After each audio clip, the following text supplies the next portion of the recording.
Pasti banyak orang yang sulit percaya bagaimana semua Muslim selama berabad-abad bisa percaya pada sebuah kebohongan besar meski tanpa didukung bukti apapun. Tapi itulah fakta yang terjadi dalam Islam tentang penyaliban Yesus. Selain tertulis dalam kitab suci, fakta penyaliban Yesus juga didukung oleh bukti-bukti sejarah yang sangat cukup. Tapi Islam mengajarkan penyaliban itu tidak pernah terjadi, seperti yang tertulis dalam surah An-Nisa 157. Itu jelas kebohongan mencolok yang bertentangan dengan fakta objektif. Tapi entah mengapa Muslim tetap mempercayainya. Bagaimana itu bisa terjadi? Dalam video ini, kita akan mengungkapkan secara ringkas penyebab dari kedunguan tanpa batas yang terus bertahan sampai hari ini. Kejadiannya berawal pada abad 8 dari sebuah kelompok rasionalis Muslim yang dikenal sebagai kaum Mu'tazilah. Mereka disebut demikian karena memisahkan diri dari pandangan mainstream Islam dan mencoba membangun penafsiran mereka sendiri berdasarkan penalaran akal budi. Kelompok ini sangat fanatik dengan sifat tauhid Allah. Pada suatu saat, mereka sampai pada penafsiran bahwa Al-Quran sebagai sabda Allah tidak mungkin bersifat kekal, tapi diciptakan pada suatu waktu. Alasannya, jika Al-Quran itu bersifat kekal, maka ada yang lain selain zat Allah yang kekal. Bagi kaum Mu'tazilah, hal itu tidak dapat diterima karena melanggar prinsip tauhid. Pandangan ini menghasilkan konsekuensi yang cukup signifikan. Karena Al-Quran itu ciptaan, maka pada hakikatnya tidak mungkin sempurna dan boleh dikritisi oleh akal. Dari sinilah muncul pemikiran-pemikiran yang sangat liberal dalam menafsirkan Al-Quran. Keadaan ini tentu saja mengganggu ajaran Islam mainstream dari kaum konservatif ahli sunnah yang dikenal sebagai kaum Asy'ariyah, terutama karena paham kaum Mu'tazilah ini telah mengganggu otoritas Al-Quran sebagai sumber kebenaran Islam. Berbeda dengan kaum Mu'tazilah, untuk mempertahankan otoritas Al-Quran, kelompok Asy'ariyah berpandangan bahwa Al-Quran sebagai sabda Allah bersifat kekal dan ada bersama dengan Allah. Karena itu Al-Quran tidak dapat salah dan tidak boleh dikritisi. Sayangnya kaum Asy'ariyah tidak punya penjelasan memadai bagaimana sabda Allah dapat bersifat kekal bersama dengan zat Allah tapi tidak melanggar prinsip tauhid. Perdebatan di antara kedua kelompok ini secara prinsip tidak pernah terselesaikan, sampai akhirnya muncul campur tangan dari kekuasaan. Pada awalnya yang menikmati dukungan kaum penguasa adalah kaum Mu'tazilah, dan mereka menindas lawan-lawannya dengan kekerasan. Namun dukungan politik ini hanya bertahan dari tahun 833 sampai 848. Setelah itu kondisi berbalik. Kaum Asy'ariyah lah yang justru mendapat simpati penguasa dan berbalik menindas kaum Mu'tazilah.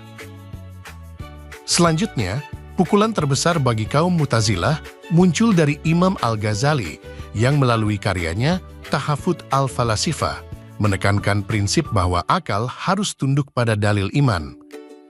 Prinsip anti-intelektual inilah yang kemudian mewarnai pemikiran Islam dan menjadi virus pembodohan Muslim sampai hari ini. Dengan prinsip ini, Muslim akan memilih kebenaran iman meskipun kebenaran tersebut bertentangan dengan akal sehat atau fakta objektif. Sekarang kita bisa paham mengapa Muslim percaya penyaliban Yesus tidak pernah terjadi, sekalipun penolakan itu tidak didukung bukti apapun. Juga bagaimana Muslim percaya Muhammad telah diangkat ke langit pada peristiwa Isra Miraj, meski tak ada saksi seorang pun yang dapat mengkonfirmasi. Dan banyak lagi klaim-klaim omong kosong lainnya. Itu semua adalah buah dari budaya anti-intelektual yang ditanamkan selama berabad-abad demi mempertahankan ajaran Islam. Tapi harus kita ingat bahwa konflik Mu'tazilah dan juga pandangan anti-intelektual Imam Al-Ghazali bukanlah akar yang sesungguhnya dari budaya pembodohan ini. Itu semua hanyalah buah-buah yang muncul akibat kesesatan ajaran Islam yang bersumber pada Al-Quran. Baik penindasan terhadap kaum Mu'tazilah atau munculnya pandangan anti-intelektual Al-Ghazali hanyalah respon defensif Islam untuk mempertahankan doktrin palsunya di hadapan akal sehat dan kebenaran objektif. Ironisnya, kebingungan Islam terhadap status sabda Allah ini sebenarnya dengan mudah dapat diselesaikan dalam konsep Trinitas yang mereka sangkal.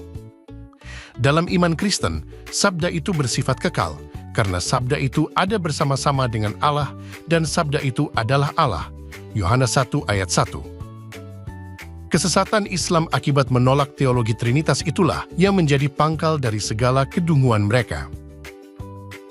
Berbicara soal peran akal budi, kita juga bisa melihat kontrasnya dengan ajaran iman Kristen. Dalam Perjanjian Lama tercatat, memperoleh hikmat sungguh jauh melebihi memperoleh emas, dan mendapat pengertian jauh lebih berharga daripada mendapat perak. Amsal 16 ayat 16. Di dalam kitab Deuterokanonika tercatat, "Anakku, sejak masa mudamu, hendaklah memilih pelajaran, maka kebijaksanaanlah yang akan kau dapat hingga masa tuamu." Sirak 6 ayat 18. Bahkan dalam Injil, Yesus sendiri berkata, "Kasihilah Tuhan Allahmu dengan segenap hatimu dan dengan segenap jiwamu dan dengan segenap akal budimu." Matius 22 ayat 37. Itu semua menunjukkan satu hal. Dalam iman Kristen, akal budi mendapatkan tempat yang terhormat dan tidak pernah dipertentangkan dengan iman. Baik iman atau akal, keduanya adalah alat yang diberikan Tuhan bagi manusia untuk menerima kebenaran. Santo Agustinus melalui ungkapan Credo ut intelligam atau aku percaya maka aku mengerti, mengajarkan kita bagaimana iman dan akal berkolaborasi untuk memahami kebenaran. Menurut Santo Agustinus, ia memilih bersikap rendah hati di hadapan Tuhan dengan lebih dahulu percaya pada kebenaran iman. Berkat kerendahan hati tersebut, Tuhan berkenan memberikan anugerah hikmat pengertian baginya untuk dapat memahami kebenaran iman. Kolaborasi yang cantik dan harmonis ini hanya mungkin terjadi pada ajaran iman Kristen, bukan pada ajaran Islam atau ajaran-ajaran palsu lainnya. Alasannya sangat jelas. Dalam ajaran Kristen, kebenaran iman yang dinyatakan pasti sejalan dan konsisten dengan kebenaran yang dipahami akal budi. Sebaliknya, dalam ajaran palsu, seperti Islam, kebenaran palsu yang dinyatakan dalam domain iman, cepat atau lambat pasti akan berkonflik dengan apa yang dipahami dengan jujur oleh akal budi. Konflik Mu'tazilah dan munculnya paham anti-intelektual dalam sejarah Islam yang tetap bertahan sampai saat ini sudah menjadi bukti mustahilnya kolaborasi iman dan akal dalam agama Islam. Seluruh argumen ini diurai dengan lebih mendalam dalam buku Islam dan Akal Sehat. Buku ini ditulis dengan maksud agar setiap orang berani menggunakan akal sehatnya untuk mencari kebenaran sejati, sebab untuk itulah akal budi diberikan Tuhan kepada kita. Dapatkan bukunya sekarang, linknya ada di keterangan video.